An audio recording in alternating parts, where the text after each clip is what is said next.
Back, Uh, everybody. My name is Eddie Thomason. I'm here with my man. You gonna say it? my man, like Denzel. No, My man. Jason Swaney. Here, my man Jason. We're trying something different today. A little bit. Opposite. Not opposite, but I guess a little, just a little spice, little flavor in comparison to the way that we typically do our webinars. We wanted to see what it was like to bring you guys live content straight to your social media platforms. So instead of going through the traditional route of going through some of the other tools that we use here internally at Data Locker, we figured we use a tool that allowed us to come straight to your news feed, whether that be on LinkedIn, YouTube, Facebook. I think that's the three major places where we're showing up right now. But we wanted to do a live webinar so that we can kind of catch people off guard, I guess, in a sense. That's just Yeah, yeah. scrolling through their timeline and like, what the heck are these two guys doing? And why have I not listened to them in the first place?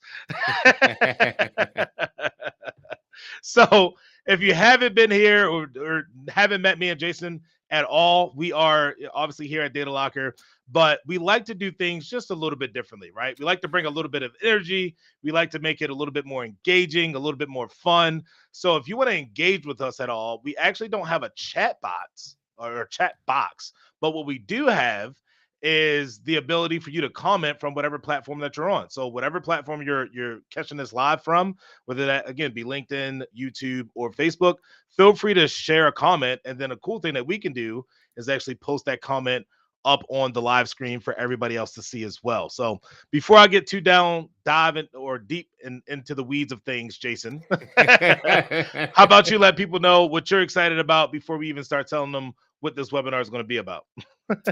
This whole experience is fun. Obviously, I hope people actually see us and get to experience what we're talking about and how we are a lot of bit different than most. This has definitely been a adventure getting to this live point today, but that's all good. Um, yeah, I'm excited to have a conversation with everyone and share some knowledge that hopefully, uh, well, I don't know the good word for it, but intrigues you enough to talk with us further in the future. So Exactly. Intrigues you enough to want to learn more. That's yeah, really what it yeah, comes down to, right? At the end of the day, we feel as though if we can provide you all with valuable information, valuable content, then it helps us actually accomplish one of our core values as a company, which is relationships over transactions. We don't want our company and our communications from this standpoint just to be all about the products that we sell. Like, hey, we got this new thing coming out, so buy it, right? Our mentality here, and I feel like it's deeply ingrained in all of us, is the fact that we want the ability that when people come to Data Locker, they're looking at us as a trusted resource when it comes to anything USB and USB ports in itself, right? So helping people really create a strong and secure environment around those two very basic but very scary topics. yeah, definitely. Very So real let's topics. exactly. So let's do this, Jason. I'm going to let me go ahead and share the screen itself with the PowerPoint. I like how some of this and again, everybody that's on here watching live, if if you see us get a little like woo, this is different, it's because we're trying out a new platform. So this is a little bit of a test, but at the same time, we're here to provide you some content. Yep, and you can watch us struggle if that's more fun Yes, yes, while we figure 100%. it out. It's how we do things. That's the cool thing, man. We're all human. We all make mistakes. Nobody's perfect. Sometimes you got to figure things out along the way. And that's what we're doing right now. We're just diving right into the deep Absolutely. Let's do it. end. So, real quick, here's what the webinar is going to be about. I think you guys have heard us do, if well, not all of you guys, but some of you may have heard us do a port protection webinar or USB port protection webinar in the past. But again, we wanted to try it in a different type of capacity, different type of platform, so that you guys can understand exactly what we're doing here at Data Locker. But essentially, all we're looking to do today is really communicate some of the challenges that comes along with protecting your USB ports, some of the common things that people like to say that they use as a solution inside of trying to make your ports and things very secure and protected. And then at the end of the day, also, basically showing some of the things to look out for in a solution that's going to actually provide the security that you need. Now, obviously, we do have a product that helps you with that, and hopefully makes your decision a lot easier. But that's really the framework, the three things that we really want to cover for today. So then that way we can continue to, again, add that value that we talked about in the beginning. Okay. So, real quick, with the formalities of who I am, I'm gonna introduce myself and I'm gonna let Jason introduce himself. But my name is Eddie Thomason. You can see on my LinkedIn profile that I am an endpoint protection specialist, and I basically that's an elaborate term of saying that I covered the sales for the United States here at Data Locker, and I love to talk about endpoints, right, and how that I can help you protect them. But Jason, he's my technical genius, my guru when it comes to anything technical side. So Jason, go ahead and introduce yourself so that we can get into this thing. Yeah, my name is Jason Swinney. I hold many hats here at Data Locker. For this particular, I will be your technical representative, your SE, if you will. Um, yeah, I'm looking forward to the conversations and providing some knowledge today. Awesome. So, real quick, let's do this because some of you guys may have be very familiar with what Data Locker's core product is. Some of you may be jumping on here and like, I have no idea what you guys are talking about. I didn't even know, Eddie. I didn't even know you worked at Data Locker, bro. Like, yeah, it's been 20 years since I logged into my LinkedIn account. But the cool thing is, at Data Locker, we really have a core product, and our core product is SafeConsole, and it allows you to do really a couple of things very well. We're not going to talk about all those things today. We're really going to focus on that port blocker side of things. But SafeConsole is a central managed platform that allows you to really identify and remotely manage encrypted USB devices. Now, what type of encrypted USB devices? We can talk about that in a completely different webinar. But essentially, what is giving you the ability to do is perform factory resets, password resets, things like that on those SafeConsole ready drives. What we're going to talk about and spend a majority of our time on today is Port Blocker, which is essentially a way to monitor and audit your endpoints so that you know every single thing that's being plugged into your endpoints inside of your organization. But it also gives you the ability and ease of use to add certain things or allow certain devices inside of your environment that you want, and completely restrict other ones that's not supposed to be there. You think that's about accurate, Jason? Absolutely. Perfect. So again, we host webinars like this on multiple different subjects. However, the one that we're going to dive deeply into today is that port blocker piece. So with that, I want to transfer this over to Jason so he can give you all a quick snippet or a quick understanding, a visual, if you will, of how port blocker actually works so that you can actually experience that ease of use for yourself. So let me drop this one off and then I'm going to put you on, Jason. Boom. Sweet. Yeah, so if we talk about it real quick, so port blocker is USB port protection. That's what we're talking about today. Port blocker provides a way to easily protect your endpoints and standardize. So if you are using this in conjunction with our managed drives, this is how one way that you can standardize to actually, you know what? You guys don't need to see me while I do this. I'd rather you guys see this. Let me do that. Did that not work? Did I lose you? Okay. I'm still up. So let's see. What I want to talk about then is how does this work, right? So right here, I have just a regular USB flash drive from I don't know, Amazon, but we don't allow use for these. So if you watch in the bottom right hand corner, I'm going to plug this drive in, and you're going to see right here that it says blocked event. Um, we know, for one, that it has been blocked. We know that we cannot access it. If we go and look at our drives here, we cannot see the USB. Now, on the one off chance you want to allow someone to use a USB, certain situations, what we can do is simply go to our audit logs And you'll see a few seconds ago, we have this port blocker event and it was blocked. But what it gives us here is everything we need to allow the device. It gives us our vendor ID, our product ID, and even the serial number of the device. So what I'm going to do here real quick is simply add this device to our list. And I'm just going to give it a name so we know what we're dealing with. This is just my test. And if we come over to our manage and policies, everything we do is based off policy. I'm going to go ahead and modify our port blocker policy.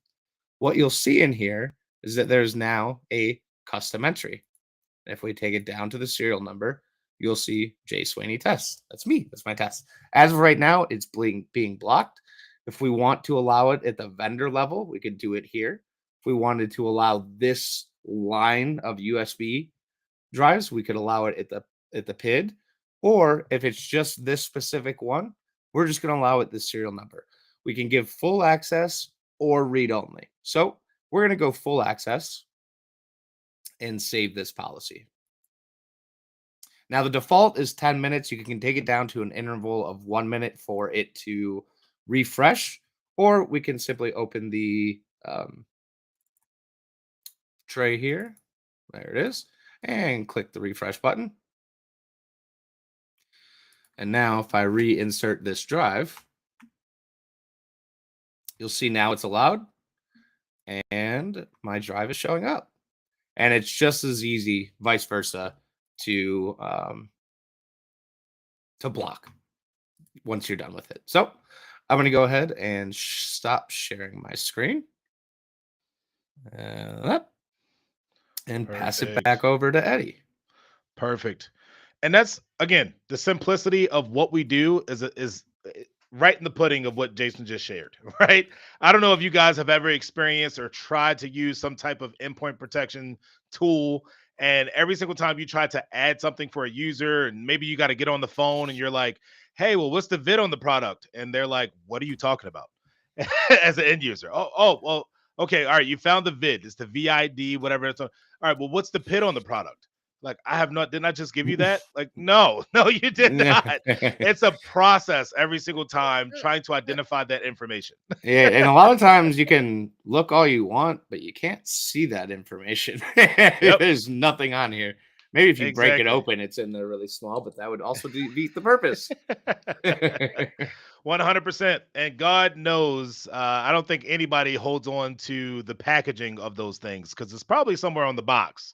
But I don't know about you, Jason, but I throw away those boxes as soon as I get the product out of it.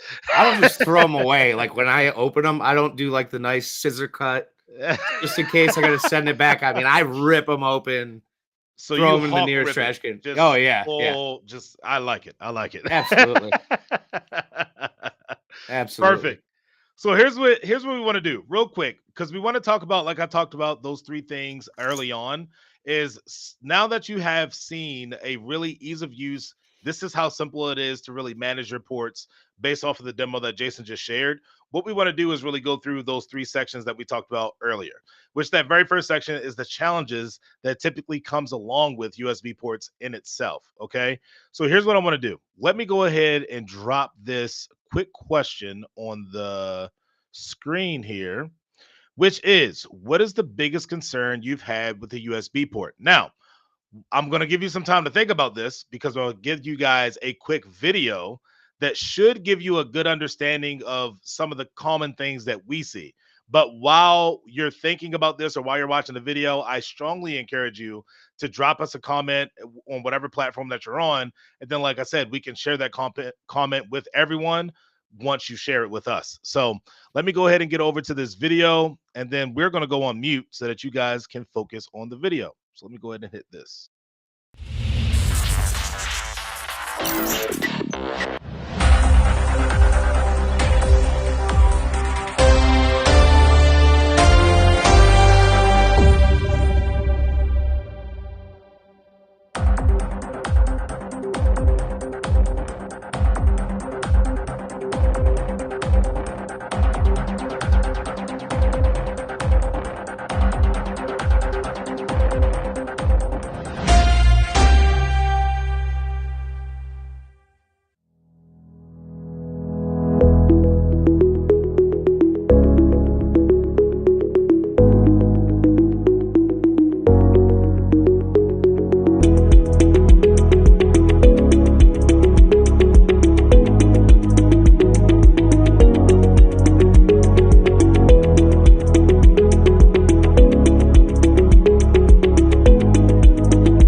Perfect.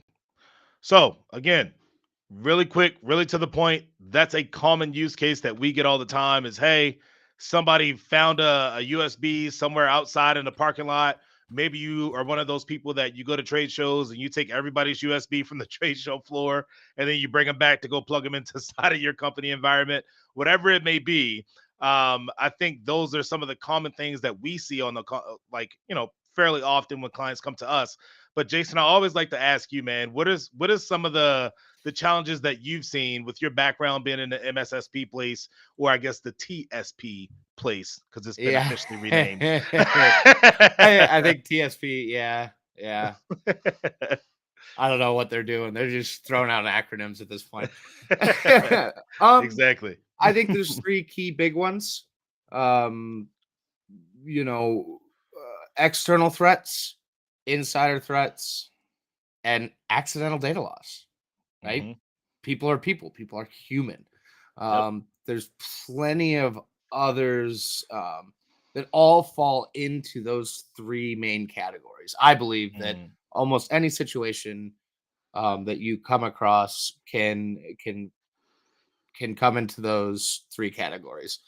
You mhm, can break them down a little bit to malicious intent, which is an external threat or like a phishing type of thing to mm, hopefully someone grabs it. It's not necessarily targeted. mhm, I've seen a lot of that. You hear stories of people taking a flash drive and tossing it on the sidewalk in front of a building, hoping someone's gonna just go, "Hey," kind of like the video showed. That one mhm. was more of an accident and fell out of the car, right? Picked it Yep. up, but there are stories of people that are just launching flash drives in front of companies, hoping someone picks it up and plugs it into the network because then they're in. So Exactly. external threats, I think, are always the number one. I think that's what we get to talk about first. 100%. So obviously we already asked you guys the question, but Jason started getting into that already, right? Those three things being external threats, internal threats, as well as just accidental data loss, right? And we're going to spend some time talking about these three things and sharing a couple of stories that kind of go in line with it. But essentially, those are the three things that when we get people come to us, they say, "Hey, we have an issue, we have a problem with some of our USBs and our end users using these types of devices." Here are some of the most common things that we get to hear and talk about all the time, every day, all day. Okay, so let's start with this external threats piece first, Jason. And while you talk about that, because I know you always got stories, man, you got stories for days. I do, I do.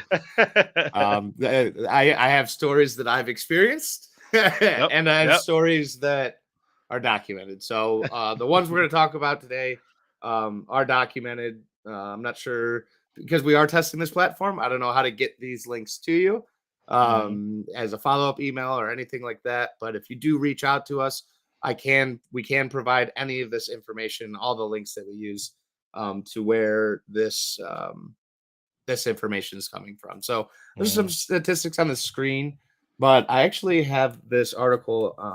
I don't have a nice setup like Eddie where he's got screens on top of screens. So I got to look on my other monitor real quick to read off of this real quick. But this is from HelpNet Security, and it's labeled as "When employees leave, is your data walking out the door?"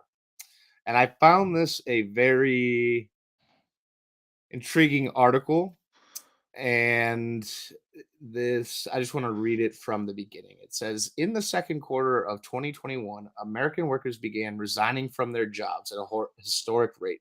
The Great Resignation, as it's since been dubbed, has seen the US Mhm, set monthly records for number of workers leaving their jobs three times this year. In September alone, 4.4 million workers resigned from their jobs. The same mhm, trend is being seen in the UK, where resignations are at their highest level in 20 years. Now, that is important mhm, because the following is even more important. For organizations who valuable intellectual property or personal identifiable information, these resignations, represent a serious security threat.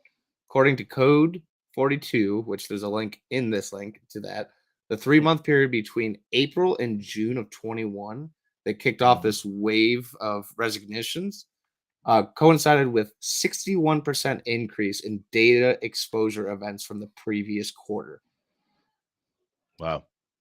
45% of that in the study that they did, 45%, I don't know who would do this, but of the employees admitted to downloading, saving, or sending work data before leaving their jobs. Mhm. Okay, so That's wild. let's think about that. There's two ways to look at it. Of course, we have multiple solutions, encrypted hard drives, but let's look at it from the port blocking piece. Yep. Okay, if I am leaving a company and there's data I want, and there's Mhm. nothing in place for me to just grab my flash drive from home, plug it in, grab the data I want, and there's no record of it, and you don't have certain things logging enabled, or you just not being able to block, what is stopping you? And what is stopping me? Nothing. Nothing at Exactly. and from an I Hopefully a guilty conscience. yeah, hopefully I get but someone who's not in IT probably doesn't think, "Oh, is this getting logged?" Their mind doesn't go there. Yeah. They go, "Oh, I got the data. No one was over my shoulder watching me do it." Mhm. Okay, why don't we take that variable out and say you can't use them? Yeah. Now, is it a foolproof thing? No. If someone really wants data, they will sit there for 2 hours taking pictures with their phone on the screen. Like, let's be Right. honest. Yep. But the Exactly. more you can mitigate that risk, the more secure you're going to be. The more um, calm you're going to feel at night. At least Yep. At of least the more at the peace. other 300,000 things that keep IT admins up at night, at Yep. least this one we can calm your nerves a bit, right? Yes. Yes. 100%. And that's I'm glad that you shared that particular story, Jason, because it's interesting how many people out of like you said, just being malicious, right? Of like sometimes it's malicious, but even thinking from like a salesperson's perspective, some people are like, well, I've accrued this book of business for this place for X amount of years. Ain't no way I'm just gonna like let it disappear or like I move on and I have no way of getting in contact with this group of people anymore, right? So like, and again, it comes down to like a moral issue at that point if the solution is not in place that prevents them from doing it in the first place, right? It's very important to have something in place, some type of check and balance to make sure that data is not just being leaked regardless of how an employee may feel or if they may be moving on or whatever else it may be. Yeah. So now what I'm gonna do real quick is I'm gonna Yep. apologize because what I just read with the whole new system we got going on, I got backwards. That was for insider threats. Yep. The external threats we're gonna talk about next. So I Yep. apologize for that. That's on me. But that was discussing insider threats and attention. I mean, this is what I was talking about. That all these can be really bundled in these top three and even cross each other, right? Because Yep. an insider threat technically is an external threat if you think about it and that weird cosmic type of Makes perfect correlation. sense if you don't think about it. Exactly. That's what I was talking about. So I do want to stay on the external threats though, this Mhm, page, because I do want to talk about one that is purely external that I found very interesting that the mhm, FCC posted. Okay. I think I shared this with you and we talked about it in one of the other webinars, but this is a mhm. very interesting one. It's called juice jacking. Yes, Do you remember this? Okay. I This do. is posted by the FCC. You can find it. The dangers of public USB charging stations. All right. Mhm, So what this is talking about is the free USB charging stations mhm, getting information off of your devices. mhm. Okay. So this is important. If you go into uh, airport, train station, you're traveling, and you plug things in like your phone because Port Blocker does block mass storage on the phones. Side Yep. note, we do let your phones charge still. A lot of port blocking software doesn't do that. We do that. It just blocks the mass storage. But Yep. what people are doing is they're leaving cables. These cables are actually USB devices that hack into your phone. And when you plug in to charge your phone at work, it's actually getting into the network or the charging station itself. I don't know if you all have seen the fake credit card readers. where they put Mhm. the credit card thing on top of the real credit card so it gathers all the information, Mhm. and then they can remove that and then have all your personal information. It's pretty crazy. You can find it online. But they're doing the same thing with USB charging stations. So Yep. always, the biggest thing I could say here is always bring your own charger and Mhm. use an AC adapter. Don't, or a portable charger, something. Just don't plug it into one of those things. I would hate to be. Could you imagine like having to backtrack when you got hacked and it's because Yeah, you plugged into a charging station at the train station? doesn't make Wouldn't sense. that wouldn't that be crazy? It's just I'd be one angry individual, I'll tell you that. uh, especially if you are like someone who could figure out that that's how it happened, right? Right, right, I'd be quite like me. I would be kicking myself. right. I used a free charger. What's the big deal? Not a clue. And then, Like, then you buddy. sit there wondering, man, that charger sucks. It barely charged at all. Yep, yep, yep, exactly. Where at the end of the day, uh, in that type of scenario, I'm gonna be okay if my phone dies. Yeah. Yep. But It's again, weird to say that in 2023, right? yep, If someone's phone dies, they go crazy. But I yes, would rather my phone die than yep. be in that position.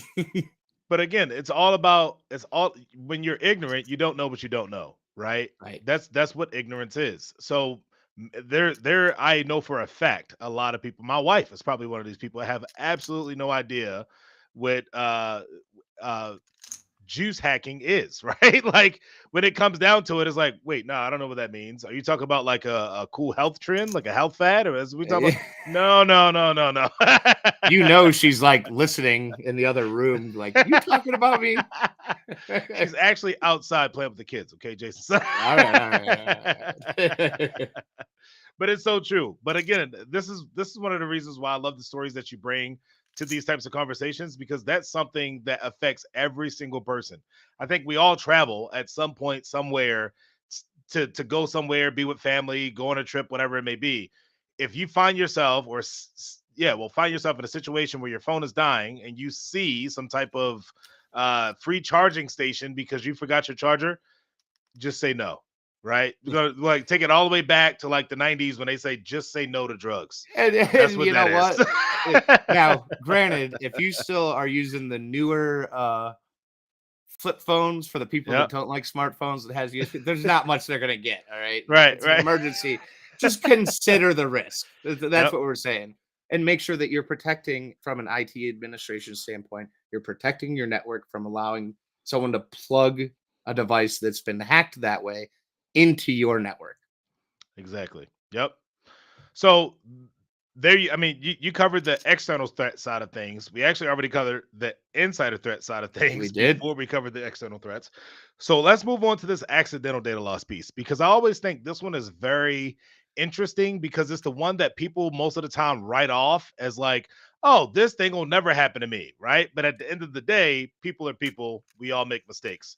So I love the story that you always share for this one, Jason. So let the people know, let them know what you got. Well, I do always share this same story when it comes to this, and I always start with apologizing to the man that had to go through this because depending which article you read, he was either this big alcoholic drunk that I don't know, He does this all the was time. like dropping alcohol in his eyes or something. He loved it Yeah. that much, and just completely blacked out. And the others Mhm. say he had a couple drinks and dropped the flash drive. So Yep. believe what you want. I like to just stick with the facts of the matter. And the facts Yep. of the matter is there was a man in Japan who was working on a project for a COVID relief fund. Mhm. And what he did was, and he was not permitted to do so, he downloaded data, personal Mhm. information, to a flash drive to take back to his office in another. Are they called provinces over there? Or I'm not sure what they. Believe I can't so. remember. Yep. Um, to keep working on it. Okay, whatever. Obviously he kind of bypassed like, hey, you shouldn't do that, but no malicious intent. Well, anyway, he goes out that night, Mhm. and the big thing is he was at a bar. Okay, he was drinking at a local restaurant, And then this one says he passed out in the street, according to local media. Others say he's completely fine. But he lost the flash drive. That's really what it came down to. He Right. lost the flash drive. And when he woke up or whatever happened, the bag was Mhm. gone. Or with nearly 500,000 people's personal information and in regards to the COVID relief funds. Now, Mhm. that of course we tackle much better with our encrypted hard drive solution. Mhm. Yep. From a port blocking standpoint, what could have been stopped here? Mhm. Him using a device to gather data. Okay, whether it was allowed or not allowed. Okay, he put company data he wasn't supposed to on his device. There's Mhm. one. Two, if you're the person that, let's say, in this, like I said, this article says he lost a bag. I assume that means someone intentionally took it, whatever. But if you're the person that accidentally picks up that flash drive, you plug it into your corporate network and it's allowed, and all of a sudden you see that data, that is Mhm. not a good thing for you or the company that you just put at risk by doing that. So it's Exactly. twofold. Okay. We definitely don't want it to happen in our network. But if Mhm. it does happen to someone else's network, we don't want it coming into ours and then being liable for having that information. Right. That is serious. Some serious stuff. Like I said, I feel really bad for the guy. 100%. I mean, the cool thing is, again, what you just communicated is the fact that the peace of mind, right? We keep on coming back to this idea of peace of mind. And it's the fact that, yes, we can talk about how you could actually wipe that data and things in a completely different webinar because we do have products and drives that allows you to do that.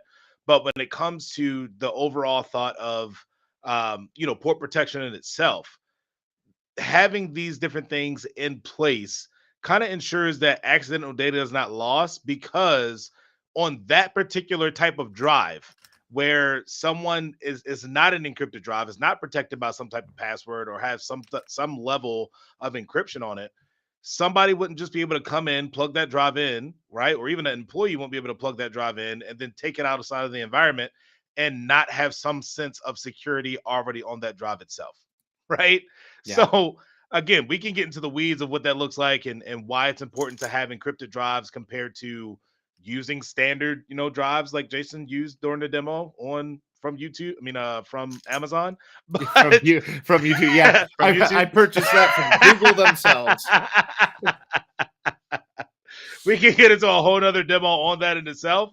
But yes, it is very important for you to have these checks and balances, like I talked about, in place so that you can really regulate how your data is being moved, what is happening to that data, and putting those safeguards in place to make sure that your end users aren't exploiting that data unintentionally, right? Accidentally, without ill intent, but just because they're human, right? Then we make mistakes. Exactly. So, with that, Jason, I do want to talk about the solution, right? Because here's what we get every single time, like multiple times. I feel like at least once or twice a week, we probably have a call where somebody jumps on. They're like, "Hey, listen, we shut down all of our ports." And then here's what happened as a like, here's what happened in return, in response to us locking down all of our ports. Because this is the number one solution that most people try to apply. Like, hey Eddie, hey Jason, I hear what you're saying. I 100% agree with you. I don't want to have any external threats, no internal threats, no accidental data loss. So I'm just going to lock it away for everybody. Nobody's able to use USBs.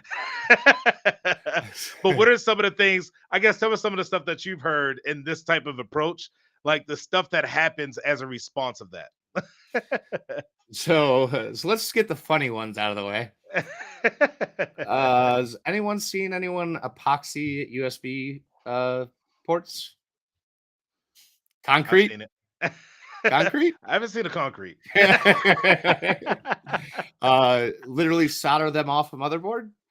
So I've there's seen that. a yeah, break them in hopes of not breaking the computer, right? So there is some solutions that are a little. I mean, I knew this one IT guy that I worked with when I worked at my last job, that when he was like, he didn't want to pay for software, he didn't want to figure out how to do it through group policy. He was just like, nope.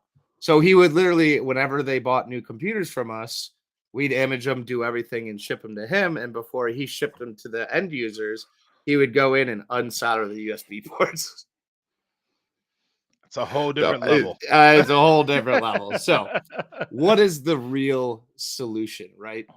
It Mhm. is to lock them down, but you Yep. can't completely lock them down because that creates challenges. Mhm. Okay, so let's talk about the challenges first. The challenges, users are instantly going to feel it, whether or not it was your CISO that said, "Hey, lock them all down," Mhm. and you're in a corporation of 3,000 people. Your support number is going to blow up. Your 100%. support email is going to blow up. Other managers that didn't know this was happening are going to get involved. They're going Mhm. to just go crazy that they're going Mhm. to ask for exceptions for this and exceptions for that. And Mhm. but I do it this way, when all you're trying to do as the IT administrator is, one, follow a directive or create a directive to secure your company. Yep. Okay, most users don't care. They just want to work, right? They want to work. They want to work how they're used to working. They've gotten comfortable with working, and they don't ever want it to change. Right. Okay. So if you don't have a product that is scalable, that Mhm. if you need to make those one-off exceptions, you can do without having to go through a whole PowerShell script or 50 clicks to get to the right thing in Mhm. a different product when we can do it in 6.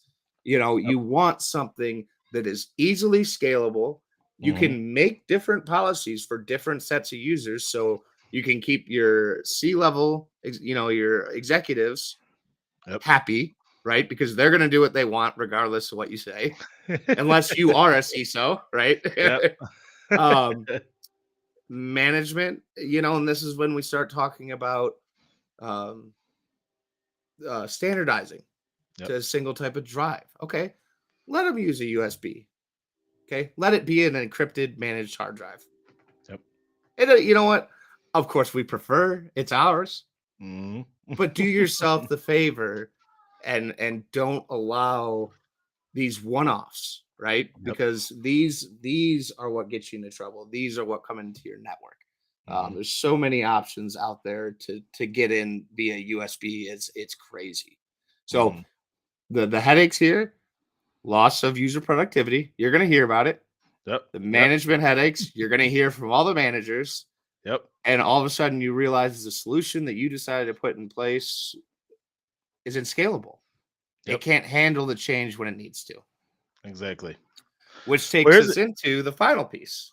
well, I was about to say before we move on from there, the cool thing is when you think about the scalability side of things, Jason, have you ever put like or set a directive or created some type of process where it worked for the size business or the size challenge that you had in that current time?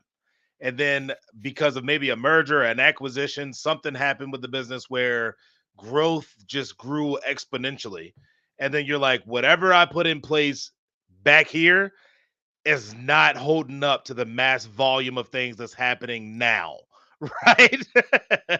Has that happened to you before? Because it's definitely happened to me. I have not specific to USBs per se, Yep. but I have, and the problem with that was I chose something that mm, I don't know if it was cheap, not cheap. I really can't remember, but it suited the needs, and I didn't think about growth. Because when growth came, it Yep. became extremely expensive. It Yep. became extremely hard to configure. Hmm. And eventually, all the work that I put in, the hours that I did setting all this stuff up, it Yep. got scrapped. Yep. And I Yep. had to backtrack because I didn't look ahead. Yep. And that as an IT administrator is something we always need to be conscious of, is looking forward to growth. You don't want your company to get smaller. I mean, I'm sure there's some people out there who's like, man, we could lose, Jim and Joe, and but no. I mean, realistically, you always want your company to grow, and you should Mhm, always, whether or not how you feel about your company. I personally, I love Data Locker. mhm, I want to see Data Locker succeed, and I want mhm, to be a part of it, and I want to grow with it. mhm, Um, whether or not you have that same feeling about your company, because mhm. trust me, I've not always worked at a job that I wanted to see succeed. I should still be doing my due diligence by my title as an IT administrator to assume growth Yep, and make sure anticipate it. everything I'm putting in place is scalable. Exactly. I call it anticipating growth. And you can't anticipate growth by putting a temporary band-aid on something that you need a full-term, long-term cure for. I have I do have a story for that I unfortunately can't tell, but it was uncovering 25 years worth of band-aids in a very large network and then trying to standardize it. And for the yeah, it's I think they're still going through it. It's That's been a about story 5 for another years. day. Yep. That's a That's story for that's what I'll tell another you about. day. Oh my gosh. So, with that being said, because we already talked through some of the challenges, right? We talked about the external threats, we talked about the internal threats, we talked about the accidental data loss, we talked about what most people say, like, okay, yes, I'm scared now, I'm afraid, you've piqued my interest, so let me shut it all off. And then we talked about what challenges that creates. So now let's give people some actual value, Jason. Like, let's tell them about the things they should be looking for inside of a port management tool, because at the end of the day, like you just communicated, we want our clients to be successful, right? It'll behoove us to educate them on what's important to look for within these tools, so that even if they don't choose us, right? Because at the end of the day, I know we're not the perfect fit for everybody, we understand that, right? Mhm. At Absolutely. the end of the day, they should still be educated and feel confident enough to make a decision based off of some things that they absolutely should have in a solution that does this, right? Absolutely. Absolutely. And oh, I think you skipped one. How did the Well, we can actually, I don't know why this one is actually here, but you know what? We're See, just we gonna told move. you. We told you. We told you. All right. We We're gonna told have you. some We're technical working through it. difficulties. Yeah. We said it up front. We were open, honest. We're working through it. Um, I think that somehow got Flip flopped. mixed around, but Yes. that's okay. We don't need that. We got to keep on time anyway. So, Yes. so before like digging into, um, go Trying back to go up one real back. quick. Yep. I was trying to go back. There we go. There we go. Perfect. And I'm going to cover these in a second, but some of the things I look for because Yep. of my experiences. Obviously, we just covered it. Scalability. Okay. The other one, ease of use. And I think the third one that I personally look for Hmm. is comfort. I like Hmm. to know not only that the company I work for is solid, but that I Hmm. can access that company when I need them. Yep. I know I can call Jason or email Jason, or Yep. I know them well enough that if I hit up support, I don't need to go around support to get what I want. Yep. Right. I know they're gonna take care of me. Yep. That goes a long way to selling me on a product. Now, Hmm. you can have the greatest support in the world, but if your product doesn't work, I can't help you, right? Yep. But usually, I think good support and good relationships between Hmm. vendors and end users shows that not only is the product good, but that Right. people like where they work because they like interacting with their customers, Right. right? So those are like the three key things that I always look for, um, Hmm. aside from the technical details, right? Yep. Because it does have to meet my technical needs. Absolutely. Now, when it comes to port blocking specific, Hmm. um, there are numerous of add-ons that some of our, I'll say competitors, yeah, they just go, okay, we offer this, we offer this. Oh, you want port blocking? They just kind of add it in, right? Yeah. They're not covering. It's an afterthought. Yeah, it's an afterthought. It's just on off. There it is. Or allowing a device is a hassle. You have to. Yeah, they did it, but they made this crazy way that you got to script it in, and you can only allow it on one computer, but you want to allow it or vice versa. And it gets so Yep. confusing. You're on the phone with support. They can't ever figure it out. So then they need to get you up to tier two, tier three. And the whole time you're going through this process, you're talking to the account manager, like, what the heck, Mhm. man? Refund me for 3 months. Like, this isn't working. Like, it just, when it becomes a hassle to use the product, that is a big pain point that we see in the USB port blocking industry, as Mhm. well as the enterprise features for the console itself. Things like SIM integration, Yep. SSO, um, another big one, lack of Mac OS support, right? Yes. Of course, Huge now. we have USB port blocking on Mac. Mhm. The first one here, this is huge. There's some big names out there that I'd say more of their residential, but even some of their enterprise products Mhm. are super resource intensive that don't do a lot Yep. for you, Yep. right? So we want to make sure that the product is light, it Mhm. is not intrusive, and it has the features that you expect and that you require. Yep. 100%. Okay. The other 100%. big one I like to note. Sorry, I didn't mean to cut you off. That I just wanted to You're good. cover is having a cloud and an on-prem solution. Mhm. Now, I could even debate to our team why we should go cloud only. I could make Mhm. that argument. I like the fact that we offer an Mhm. on-prem solution because of certain air gap networks, Mhm. manufacturing, federal space. There's a ton of them where they don't have internet. They don't want Yep. internet, but that doesn't Mhm. stop someone from getting a USB and plugging it Plugging it into in. something, right? Exactly. So I like that we have that option, and when we're doing these demos with you and you sign up with us, we go Mhm. through the onboarding, we train you, we teach you, we help you do everything, right? Yep. So that when you're done with us and you're off and going, it's documented, you're off and running, and you know how to scale with it as you continue to grow Exactly. and keep you protected. 100%. That's what one thing that I do love about being here at Data Locker is the fact that we are a people first company, period. Right? Like when you think about our willingness to help somebody else succeed and the team that comes along with you getting your product implemented or your project implemented inside of your environment, the amount of hand holding that you can get or lack thereof, depending on how you want to do it with your team.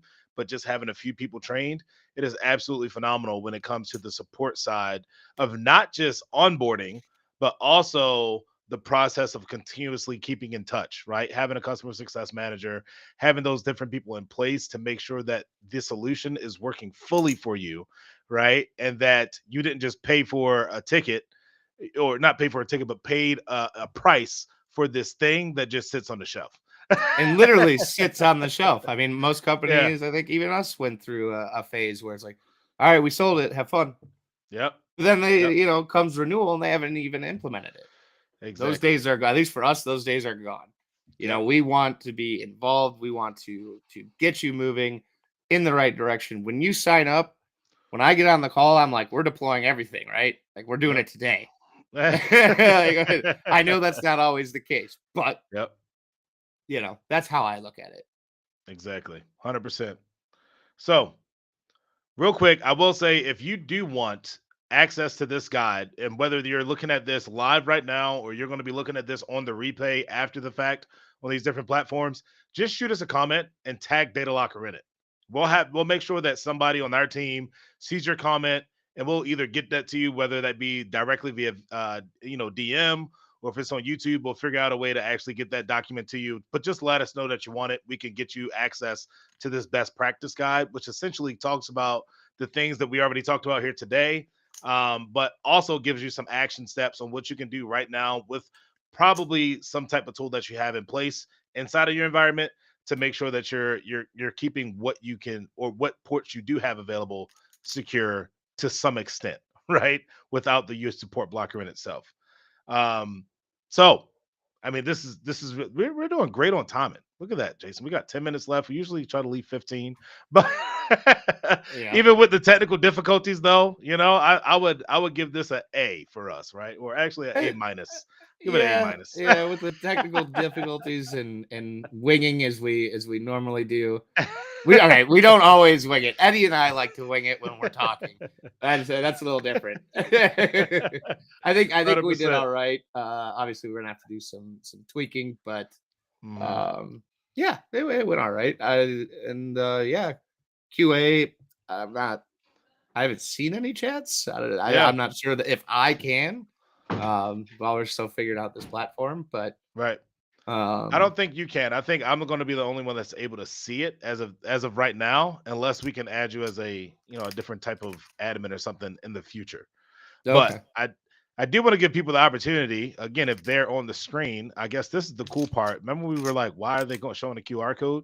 Because probably after we're gone, they probably can't click on this link, right? Like once it's a actually embedded video or embedded on the video on the replay, I Oh, don't and it think looks they can like it probably popped click on into it. chat too. Yeah. So therefore, Ah, people can go ahead and book that custom demo. You know what I'm saying? So yeah. what Look we at are giving that. away is 20 seats. Essentially, we're actually supposed to be taking out this 2 hours of professional service, but It's if okay. I'll honor it you're on this seeing, one. yeah, I was about to say if you're seeing it on this replay, Jason's actually the one that gives approval to that or not. So Shh. I'll tell hook you just guys tell up. Jason where you found us. If you found Yeah. us because of this particular like Yeah, because of this you have to particular code. say it was on your test run with with the new Yeah. platform. I got you. All right. You have to deal with us dealing with this. That's good. We're good. 100%. But here's the cool thing. We take the time. Obviously, we went from a high level overview of what Port Blocker is early on in this conversation. But if you want to learn more about how this potentially would work inside of your specific environment, we'll set aside an hour of time, learn about your use case, and really show you how this fits in conjunction with the tech stack, security stack that you already have, and working through it to make sure that everything works properly inside of your environment. Okay. So that's what we love to do. We're problem solvers. So if you got a challenge, something that you're trying to overcome, issue that you may have, let's have a conversation and see if our solution is the best fit for you. And if it's not, we'll be honest and tell you that it's not. Yeah, absolutely. And for whatever reason, this link isn't working or the QR code, you can always hit us up, sales@datalocker.com. Super Mhm. simple. Just fire us an email. We'll see it. We'll get you. Yep. You just say where you're coming from and we'll get you squared away. Um, yeah, 100%. I think Perfect. we So we did pretty good. yeah. So at that, we appreciate you guys taking the time to listen into this. I mean, I've definitely learned some new things when it comes to using some of this back end software that we have been using. But overall, I thought this was a pretty cool experience, and I hope that we're able to do something like this again because I just think it creates a much different dynamic when it comes to sharing information and sharing value with the people that Yeah, we feel as I'm though we I'm our hoping some audience. people popped in and this Mhm. completely disrupted their workday. Not in a Yes. negative way, but gave you something to listen to. I know there's a lot of people, obviously you do your podcast stuff, but Yep. turn on podcasts or find stuff on LinkedIn or Facebook or Mhm. YouTube Live, whatever, and just kind of have it play in the background. And all of a sudden they say something you're interested in, you go, all right, I'm listening. Yeah. So hopefully we provided that for you today. We will get better as we go. And Yep. I don't know about you, even though I do know about you. I had a great time. Yes. I had a wonderful time. So it's always good to cut up with you, Jason. It's always it's Yeah, we can go down so many rabbit holes, but thankfully we keep it professional enough to give everybody a good time, but just also enough. provide some good information. Yeah, I think the rabbit hole thing is why they might let us keep doing these, but Yeah. we won't give it away too much yet. So Absolutely. Well, guys, again, thank you again for your time on behalf of myself and the entire Data Locker family. We appreciate you for being here. And again, if you're checking this on the replay on the back end, drop a comment. You can still, comment on those different individual events, and you'll have somebody from the team actually touch base with you as well. But in the meantime, again, we appreciate you. Thanks for hanging out with us, and we look forward to seeing you guys again on the next one. we'll see you. Deuces.